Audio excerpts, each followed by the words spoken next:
Right guys, you just saw me done a quick demonstration what you should do after each dive, especially when it's possible. Now you've done the best dive ever, you've got home, and you should wash your kit as soon as possible. You see me a quick hose over, you get in there, get the hose right in this, press it as you do, just to get all the salty water, because you don't want any build up on the inside of that. Also in here, you saw me probably quick demonstration, turn it around, and also get the water in here if you've got anything like this around the neck protection, because the build up of salt will eventually you'll start eating this away. So I'm going to get rid of that, and also around the wrist seals. And again, quickly on the boot, just like tires, bits of little tiny stones, eventually over time it will start to penetrate, and you don't want this pierced, because then the whole suit has a leak and you're going to repair the whole, replace the boot, which again is a lot of money. Also the zip. Zip's very important, and it gets you in, it gets you out, and it keeps you dry. This zip is brass. This should all be basically, as far as I'm aware, all brass. Very heavy duty, but they do need some maintenance.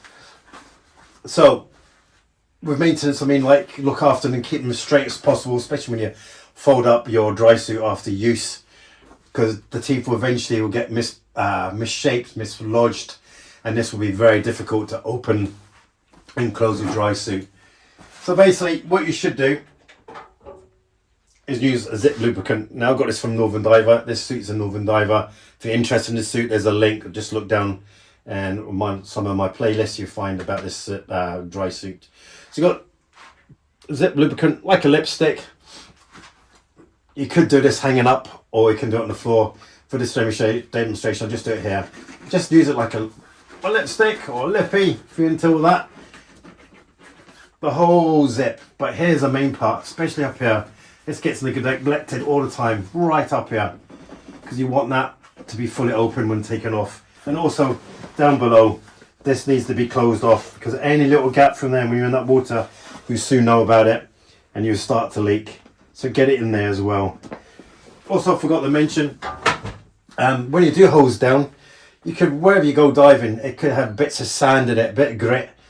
So when you hose it down, use a brush, simple toothbrush. Make sure it's not the wife's or your partner's.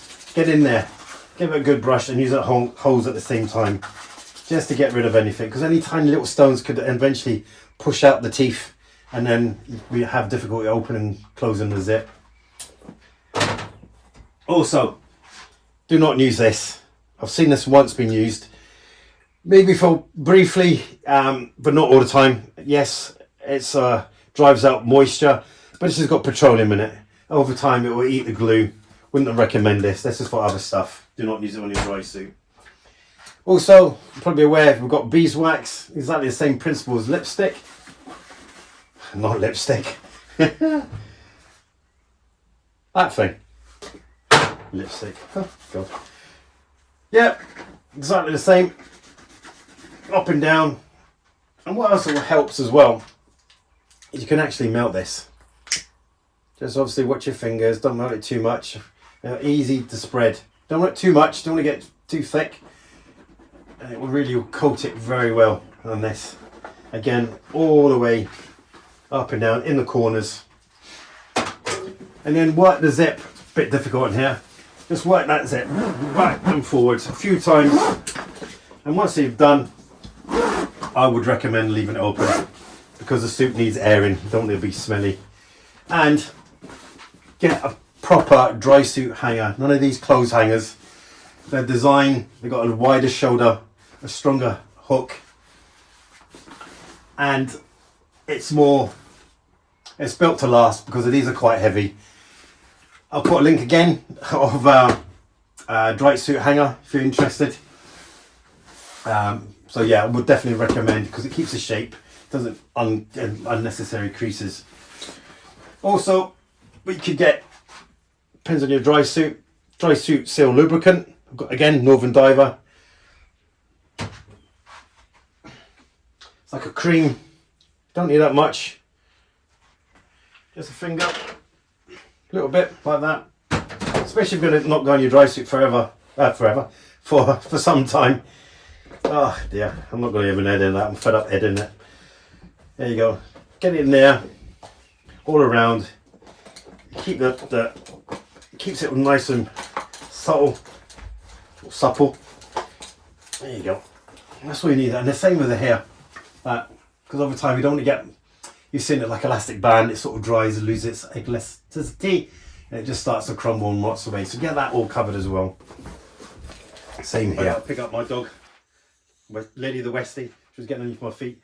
So that was basically it really, guys. You probably should know this already, but just maybe other tips. Really, this is probably aimed for people who are sort of getting into dry suit diving, or maybe you don't do this and you might have found something new.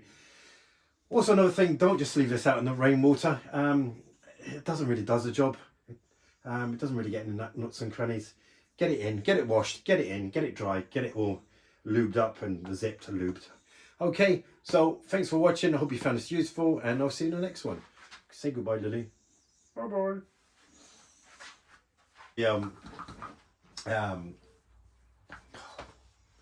Cut. So you've had the best dive ever. You've came home, and now it's time to wash your kit down. So you just saw me. Oh, for Christ's sake! Cut. Right, guys. Welcome to my channel. Today we're going to just talk about the